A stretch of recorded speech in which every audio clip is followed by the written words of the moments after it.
सबसे पहले मैं बार एसोसिएशन करगिल की तरफ से मीडिया वालों का शुक्रगुजार हूँ कि इतने शॉर्ट नोटिस और इतना हड़ताल होने के बावजूद इतने बिज़ी हो आप, फिर भी आप हमारे इतने शॉर्ट नोटिस पे टाइम निकाल के यहाँ पे आए, इसके लिए मैं आप लोगों का बहुत बहुत शुक्रगुजार हूँ।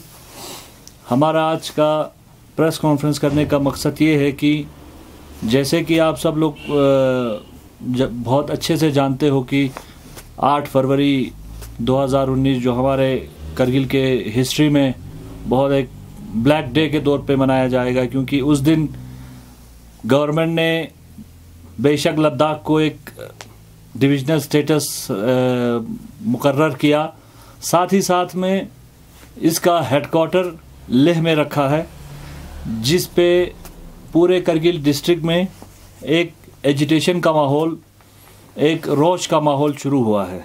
हम आपके माध्यम से बोलना चाहते हैं कि बार एसोसिएशन करगिल आज करगिल के इस दौर में, इस एजिटेशन में शाना बशाना करगिल के साथ हैं, और हम आपके माध्यम से भी बोलना चाहते हैं कि हम जहाँ तक, जिस हद तक भी हमें जाना पड़े, इंशाअल्लाह हम करगिल के हमेशा साथ हैं और साथ रहेंगे।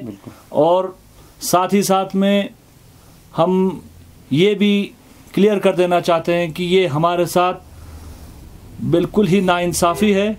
न हम कानूनी तौर पे भी हमें बहुत ही नेगलेक्ट करके इन्होंने ये फैसला लिया है। तो इसके लिए हम इंशाअल्लाह ज़रूरत पड़े तो हम इसके लिए हाई कोर्ट, सुप्रीम कोर्ट तक भी जाएंगे। इस ऑर्डर, इस SRO 110 को हम किसी भी हाल में रिवोक करके ही रखेंगे। अगर ये एजिटेशन अगर 1 महीना चले, 2 महीना चले, बार एसोसिएशन करगिल के अवाम के साथ शाना बशाना खड़ी है। बिल्कुल। आर्या साहब, गवर्नर ने हाल ही में ये कहा था कि 2 दिन के लिए डिविजनल कमिश्नर करगिल में रहेगा, और आज हुआ ऐसा है कि अभी वो एयरपोर्ट पे उतरा है, वहाँ से करगिल। इसको आप किस तरह से देखते हैं?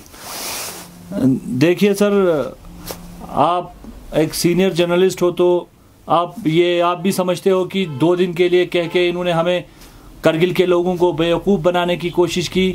करगिल के लोगों को उन्होंने समझा कि अगर वो 2 दिन का अनाउंसमेंट करेंगे तो हम चुप हो जाएंगे, लेकिन इस बार नहीं। इस बार हमारा जो हक है, हम अपना इक्वल शेयर, रोटेशनल बेस पे हम इक्वल शेयर लेकर ही मानेंगे।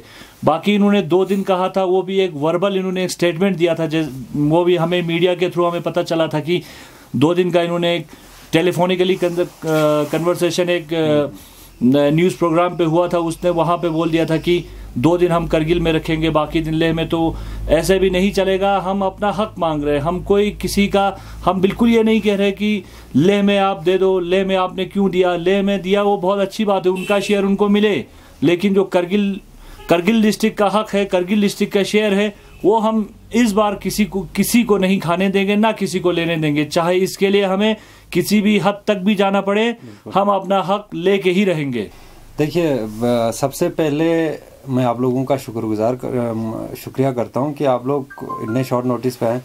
तो हम ये चाहते हैं कि जैसे हमारे बड़े जो 2 इदारे हैं, उन्होंने हमारे डिस्ट्रिक्ट करगिल में जो एजिटेशन हो रहा है उसके ख़िलाफ़ उन्होंने बिल्कुल एक इस चीज़ को आगे लेके चलने का उन्होंने जो फैसला किया है, हम भी उसके साथ हैं। अगर हो सके, देखिए हमारे बाहर के कुछ मेंबर्स आज जम्मू में भी इस एजिटेशन में शामिल है, जैसे हमारे प्रेसिडेंट साहब खुद वहाँ हैं जम्मू में, और हमारे बाकी मेंबर्स भी वहीं हैं।